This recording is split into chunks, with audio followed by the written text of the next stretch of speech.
Hi, I'm Hazel, and it's almost Saturday today, which makes it time to sit down and catch up on the WoW news of the week, what I've been up to, and answer some of your questions. It is officially 2 weeks until BlizzCon, and important to note, I am recording this a day early, but as of, recording October the 17th on a Thursday, there's no musical guest confirmed. Hello.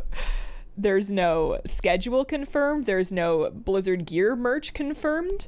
You'd almost think that BlizzCon wasn't happening in 2 weeks. So me saying this on a pre-recorded video is my way of jinxing the universe into giving us those things tomorrow. I have a good feeling. Like, the Blizzard Gear Store has a free shipping promotion that ends tomorrow, or tonight, or yesterday, depending on when you're seeing this. I'm confusing myself already. But anyways, hopefully we get that stuff soon, because I'm starting to get stressed and it's not even my job. In WoW this week, Hallow's End starts today as you watch this on Friday the 18th, and Blizzard has talked a big game about updating holidays in a major way for patch 8.2. Excuse you. The day will tell if they've actually done that for Hallow's End. Regardless of whether or not there are big changes, my best wishes to go out to all of you who are farming for the Headless Horseman's map this year. And hopefully there's something cool. That's why I'm pre-recording this. Hallow's End starts on Friday, so hopefully if there are changes, I can get something quick out, especially before the raid testing that's happening in the afternoon. So I'm a mess. And the big news of the week actually came from patch 8.3 data mining. So there will be in this discussion section of the vlog, patch 8.3 spoilers. I will put a spoiler icon up on the screen. If you are avoiding story spoilers, and I respect your decision to do so, please skip ahead until that disappears from the screen. You should be able to see it in the previews. You're like scrubbing ahead in YouTube. As long as that is up, we are going to be talking 8.3 story spoilers from data mining. So you have like 3 seconds, 2, 1. Okay, spoiler time. So this week, data miners have discovered in the patch 8.3 files an encrypted Ice Crown map, Darien Mograine and Bolvar Lich King voiceover, and then data mined dialogue that you can actually read through. Wowhead has a write-up of it, of Anduin and Jaina discussing Bolvar the Lich King and whether or not to tell Talia that that's her dad and that he's not exactly dead. Apparently we found out, like in the beginning of BFA, that Talia of Kultiris is Bolvar's kid. I missed that memo, but then again, I miss a lot of lore-based memos, so this is all new and fun and exciting for me. And the other thing that was data mined that people are quite excited about are allied race Death Knights. So your Nightborn, your Void Elf, your Pandaren, your Dark Iron Dwarf, your Pandaren, your big bouncy Pandaren Death Knights. That is looking like a very strong possibility for patch 8.3. So all of this is pointing towards a potential Lich King themed, or at least Lich King involved expansion coming up for 9.0. And I think that evidence is pretty strong. I don't think personally, and this is all speculation, I don't think that this means we're getting like another Wrath of the Lich King. However, I do think that bringing Bolvar back and picking up that story thread again makes a lot of sense with all of this death-themed stuff that we are heading into with what Sylvanas is doing, and we're heading in that general direction for 9.0, or at least it seems likely. So all of you Death Knight enthusiasts can look forward to that. Also going on this week, I would like to give a shout out to the WoW Secret Finding Discord and community. They are still working on the Jennifer. If you've forgotten Jennifer, this adorable ball of cat added in patch 8.2.5 as a mystery, kind of in the style of Ball or the Lucid Nightmare. And 8.2.5 was a few weeks ago, and they're still working on her. So if you like puzzles, you like mysteries, you just want to be part of the longest lived secret in modern WoW history, as far as I know anyways, I will drop a link to the Discord down below for anybody that wants to help, or just watch these very nice people descend slowly into madness as they start seeing kibble-based patterns everywhere.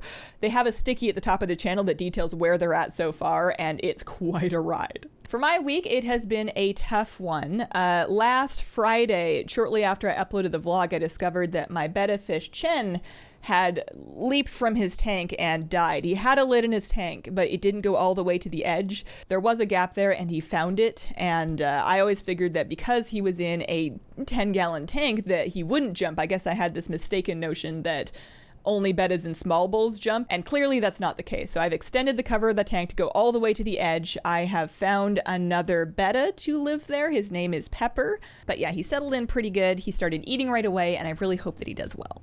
And the other thing that I've been dealing with, as you may be able to hear, I picked up a cold this week, which this is the least mad I've ever been about getting sick in my entire life, because like 2.5 weeks, 2 weeks before BlizzCon is the perfect time, because I'm gonna be over it by then and my immune system will be like freshly buffed up. So hopefully this makes me immune to the convention plague, and in the meantime, I'm just aggressively napping and drowning myself in tea, and it's been working pretty good. I feel a lot better already. And questions from this week. Flirty Taco wants to know, if they, for some reason, broke Priest to not your liking anymore, what class or role would you consider playing? If I was not a Priest, logically, I think I would be a Warlock, because I very much prefer being a ranged DPS. I'm pretty committed to that.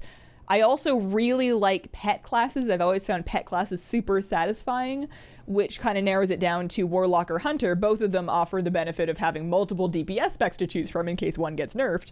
And then between Warlock and Hunter, that's very tough, but I really do like being a Clothy. So toss up between those two, but I probably land on Warlock. I played a Destro Lock through most of MOP. I think that was as close as I had to a main during MOP. Lolosh asks, your hair is flawless. How did all that happen? First of all, thank you. Second of all, I don't believe you. But I have a long and storied history of having wildly out of control hair.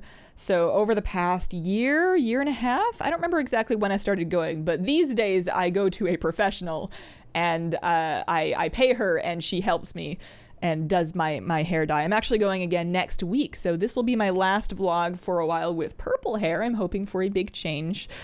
But yeah, I go to a salon, I get help, and then the other thing is that it really only looks reasonable when I am indoors. I have just fixed it before going on camera, which is always. And just for the sake of transparency, the second that I step outside and encounter any kind of wind or weather, I immediately turn into a swamp witch, so it's not really an all the time thing. And Margot asks, do you have a to-do list for this year's BlizzCon? Last year was also my first one. We've decided to extend our trip and go to Disneyland this time. I'm really excited. You're gonna have so much fun.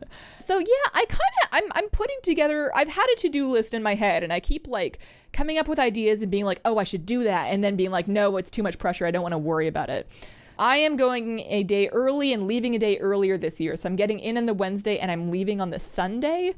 So my plan is to get out ASAP once the convention is over, assuming that I have picked up some kind of a bug. But I'll have extra time before the convention. And I don't know if I can make anybody do anything with me because I don't know who else is getting in that early. To-do list of things that I think I can actually accomplish. One, I want to create and publish a video while on the road. I think I can do that. Particularly detailing and reacting to whatever news we get at BlizzCon, which I'm very excited for. Secondly, I want to see at least one panel that I'm interested in, and I know that sounds like such a low bar, but last year I literally didn't go to any panels aside from the WoW News ones because I was just a lost puppy the entire time. So this year I want to at least have like a ghost of an itinerary that I can sort of follow and hit up at least one panel just to see it in person.